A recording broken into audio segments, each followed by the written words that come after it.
Good morning all of you. Welcome to BPIC online classes. बच्चों, आप लोगों ने पिछली कक्षा में पढ़ा था द्रव्यात्मक माध्यमों के निरपेक्ष अपवर्तनांक, जिसमें जो माध्यम संभव हो सकते थे उन माध्यमों के अपवर्तनांक पढ़े थे और प्रकाश किरणों की उत्क्रमणीयता पढ़ा था। प्रकाश किरणों की उत्क्रमणीयता पढ़ा था, पहले माध्यम के सापेक्ष दूसरे माध्यम का अपवर्तनांक, जिसमें पहले माध्यम के सापेक्ष दूसरे माध्यम का अपवर्तनांक में संबंध पढ़ा था। पहले माध्यम के सापेक्ष दूसरे माध्यम का अपवर्तनांक बराबर 1/, दूसरे माध्यम के सापेक्ष पहले माध्यम का अपवर्तनांक। और वायु के सापेक्ष जल का अपवर्तनांक पढ़ा था। आज की कक्षा में पढ़ेंगे अपवर्तन के कुछ व्यवहारिक उदाहरण। अपवर्तन के कुछ व्यवहारिक उदाहरण इसमें क्या है, जो अपवर्तन का हमारे जीवन में बहुत बड़ा योगदान है, वो किस तरीके से हमारे व्यवहार में आता है। नंबर 1 है, द्रव में अंशतः डूबी हुई क्षण मुड़ी हुई दिखाई देती है। अगर द्रव में एक क्षण को डुबाया जाए तो वो थोड़ी सी मुड़ी हुई दिखाई देती है। ऐसा क्यों होता है? देखो क्या बताया गया है। एक क्षण ABC पानी में मुड़ी हुई प्रतीत होती है क्योंकि क्षण के सिरे C से, एक आप लोग क्षण देख रहे हैं चित्र में, जिसमें ABC एक क्षण है। क्या है? ABC एक क्षण है और जिसका एक सिरा A है, दूसरा सिरा B है, और जितनी ऊंचाई तक पानी में डूबी हुई है उतना B है। तो क्या है, एक क्षण ABC पानी में मुड़ी हुई प्रतीत होती है क्योंकि क्षण के सिरे C से किरण BC पानी वायु अंतरा पृष्ठ पर अपवर्तन के पश्चात अभिलंब की ओर झुक जाती है। आँखों को ये किरण C' से आती हुई प्रतीत होती है। क्षण का भाग BC पानी के अंदर BC' स्थित में प्रतीत होता है, अतः क्षण बिंदु B पर मुड़ी हुई प्रतीत होती है। ऐसा क्यों होता है? क्योंकि जब हम देख रहे हैं तो आप लोगों को आँख भी दिखाई पड़ रही है इस तरीके से।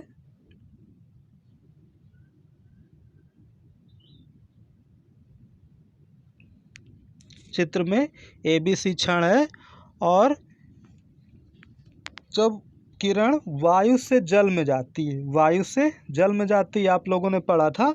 जब किरण क्या होता है, वायु से जल में जाती है, मतलब विरल से सघन में जाती है। तो क्या होता था, विरल से सघन में जाने पर जो अपवर्तित किरण होती थी वो अभिलंब की ओर झुक जाती थी। अपवर्तित किरण क्या होती थी? अभिलंब की ओर झुक जाती थी। इसीलिए यहाँ पर जब अपवर्तित किरण आती है तो वो क्या होता है, C के स्थान पर C' बिंदु पर प्रतीत होता है। मतलब कहने का, जो वास्तव में जो क्षण है BC वो कैसे दिखाई पड़ती है? BC' दिखाई पड़ती है। इसीलिए हमको क्षण क्या होती है, मुड़ी हुई दिखाई पड़ती है। क्यों मुड़ी हुई दिखाई पड़ती है? क्योंकि अपवर्तन के नियम के कारण जब वायु से जल में प्रकाश की आपतित किरण जा रही है तो वो अपवर्तन के पश्चात अभिलंब की ओर झुक जाती है, जैसा कि दूसरे चित्र में आप लोगों को दिखाया गया है और समझाया भी गया है इस तरीके से।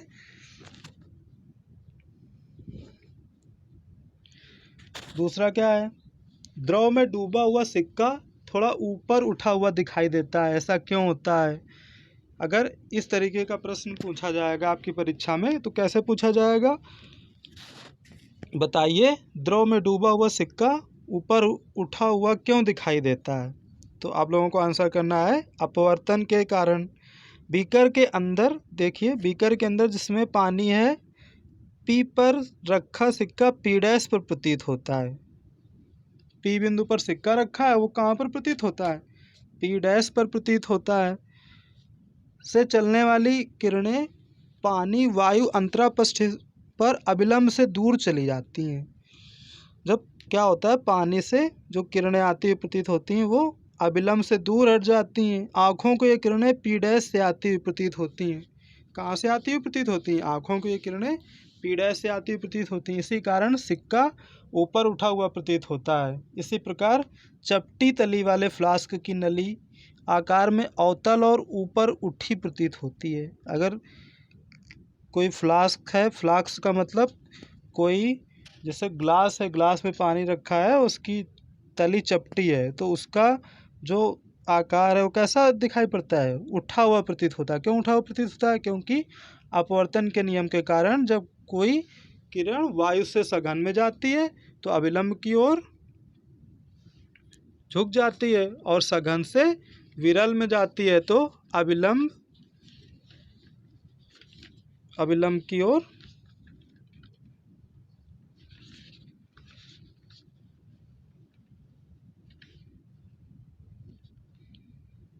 इस तरीके से आप लोग समझ गए होंगे। तीसरा क्या है? रात्रि में तारों का टिमटिमाना। रात्रि में तारों का टिमटिमाना मतलब ताप परिवर्तन के कारण पृथ्वी के समीप वायु में संवहन धाराएं, ठंडी तथा गर्म हवा की धाराएं उत्पन्न होती रहती हैं। इन धाराओं के कारण वायुमंडल की विभिन्न परतों का घनत्व, उसके फलस्वरूप वायु के अपवर्तनांक प्रतिक्षण बदलता रहता है। मतलब क्या है? जब ताप परिवर्तन होता है तो पृथ्वी पर जो वायु की धाराएं हैं, वायु संवहन धाराएं मतलब जो ठंडी और गर्म हवा है वो क्या है? बदलती रहती है। उनकी परतों का घनत्व बदलता रहता है, इसलिए अपवर्तनांक भी बदलता रहता है। वायु का अपवर्तनांक भी क्या होता है? बदलता रहता है। किसी तारे से आने वाला प्रकाश जब प्रेक्षक की आंख पर पड़ता है तभी वह तारा उसे दिखाई देता है। जब वायुमंडल के अपवर्तनांक में आकस्मिक परिवर्तन हो जाता है तो तारे से आने वाली प्रकाश किरणें अपवर्तित होकर अपनी पूर्व दिशा से हट जाती हैं। अर्थात अपवर्तित किरणें कभी कम और कभी अधिक मुड़ जाती हैं। क्या होता है?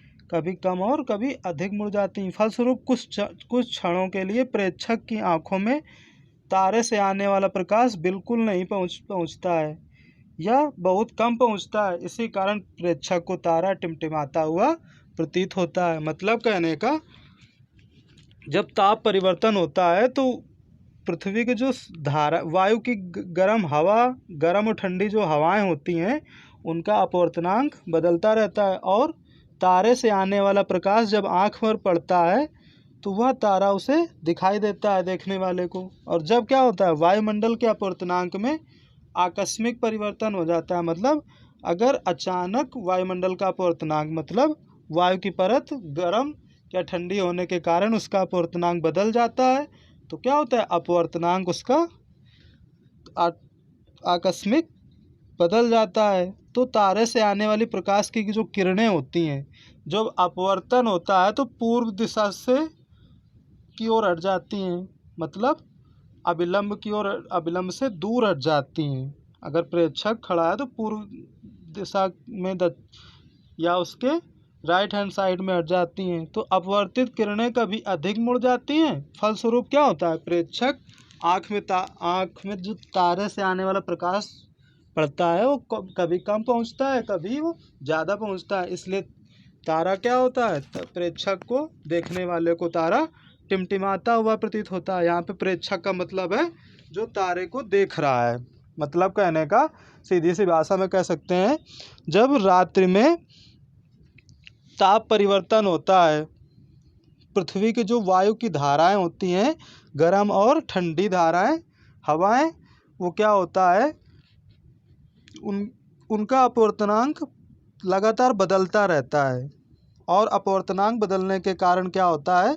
जो आपतित किरण है वो अपवर्तन के पश्चात अविलंब से दूर हट जाती है, मतलब पूर्व दिशा की ओर चली जाती है। इसलिए तारों से आने वाला प्रकाश कभी कम आ पाता है, कभी ज़्यादा आ पाता है। इसलिए क्या होता है? तारा टिमटिमाता हुआ प्रतीत होता है। आप लोग समझ गए होंगे।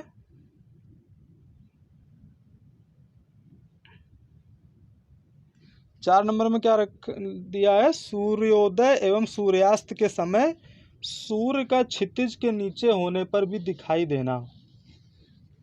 मतलब कहने का, जब सूर्योदय एवं सूर्यास्त होता है तो सूर्य नीचे दिखाई पड़ता है। ऐसा क्यों होता है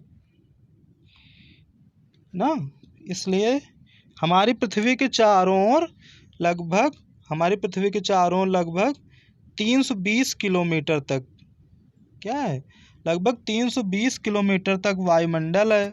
पृथ्वी के धरातल से जैसे जैसे ऊपर जाते हैं वायु विरल होती जाती है। मतलब कहने का, वायु की जो सघनता है, जो वायु के कण है वो दूर दूर हो जाते हैं तो वो विरल होता है, जो वायु के कण है पास पास हो जाते हैं तो वो सघन होता है।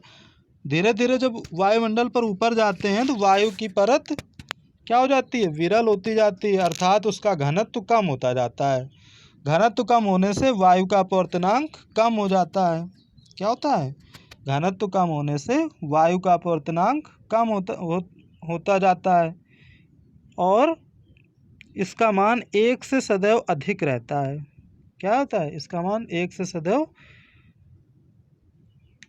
घनत्व कम होने से क्या होता है, अपवर्तनांक कम होता जाता है और इसका मान क्या होता है, अपवर्तनांक का मान 1 से सदैव अधिक रहता है। अतः वायुमंडल को वायु की गोलीय परतों का बना हुआ मान सकते हैं। मतलब वायु की गोलीय परतों का बना हुआ मान सकते हैं, जिनका अपवर्तनांक पृथ्वी के धरातल से ऊपर की ओर घटता जाता है। धरातल से ऊपर की ओर घटता जाता है। इस तरीके से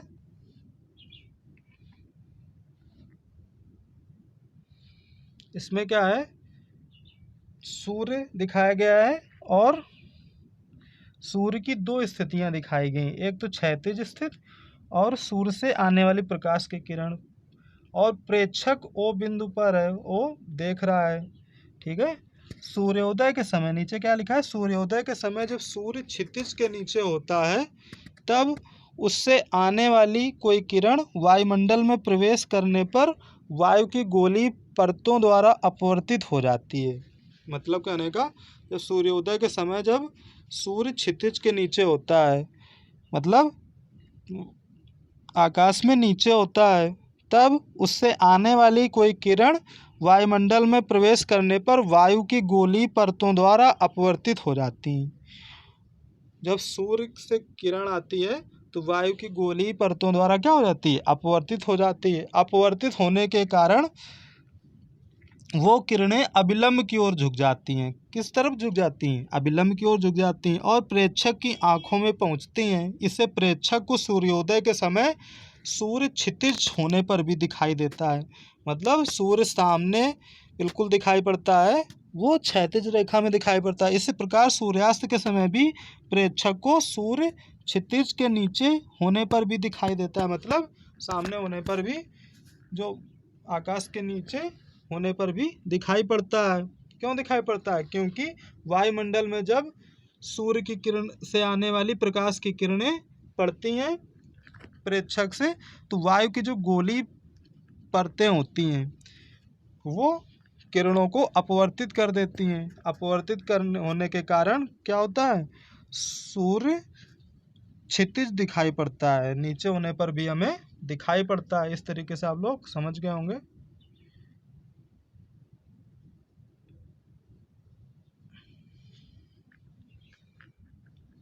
अब पांचवें नंबर में उदाहरण क्या है, सूर्य तथा तारे अपनी वास्तविक स्थिति से ऊंचे दिखाई देते हैं, ऐसा क्यों होता है। मतलब जो सूर्य और तारे हैं वो अपनी वास्तविक स्थिति से ऊंचे दिखाई देते हैं। क्यों ऊंचे दिखाई देते हैं, हम जानते हैं कि वायुमंडल में वायु का अपवर्तनांक ऊपर से पृथ्वी की ओर बढ़ता जाता है। जब सूर्य अथवा किसी तारे से चलने वाली प्रकाश की किरण पृथ्वी के वायुमंडल में प्रवेश करती हैं तो वह अधिकाधिक सघन परतों से होकर गुजरती हैं। अतः किरण प्रत्येक परत पर अपवर्तित होकर अभिलंब की ओर झुक जाती हैं। मतलब कहने का, जब किरणें पृथ्वी के वायुमंडल में प्रवेश करती हैं तो सघन परतों से होकर गुजरती हैं। मतलब वायु की सघन परत से होकर गुजरती हैं और किरण क्या होता है, प्रत्येक परत पर अपवर्तित होकर अभिलंब की ओर झुक जाती हैं तथा पृथ्वी पर जो देख रहा है खड़े होकर उसकी स्थिति O है तो उसको S डैश से आती हुई प्रतीत होती हैं। जो यश से किरणें आ रही हैं, सूर्य से किरणें आ रही हैं, वो यश डैश से आती हुई प्रतीत होती हैं। इस प्रकार तारा यश अपनी वास्तविक स्थिति से ऊपर उठा हुआ यश डैश पर प्रतीत होता है। इस प्रकार आकाश में बहुत ऊंचाई पर उड़ता हुआ वायुयान भी अपनी वास्तविक स्थिति से ऊंचा दिखाई पड़ता है। क्यों ऊंचा दिखाई पड़ता है? क्योंकि जो प्रकाश की किरणें हैं जब पृथ्वी के वायुमंडल में प्रवेश करती हैं तो वो बहुत ही सघन वायु की सघन परतों से होकर गुजरती हैं, और जब वायु की सघन परतों से होकर गुजरती हैं तो क्या हो जाता है, उन किरणों का अपवर्तन हो जाता है और वो अभिलंब की ओर झुक जाती हैं, जिससे सूर्य और तारे अपनी वास्तविक स्थिति से ऊंचे दिखाई पड़ते हैं। अब आप लोग समझ गए होंगे। इसका सीधा सा जवाब कह सकते हैं, जब वायुमंडल से आने वाली प्रकाश की किरणें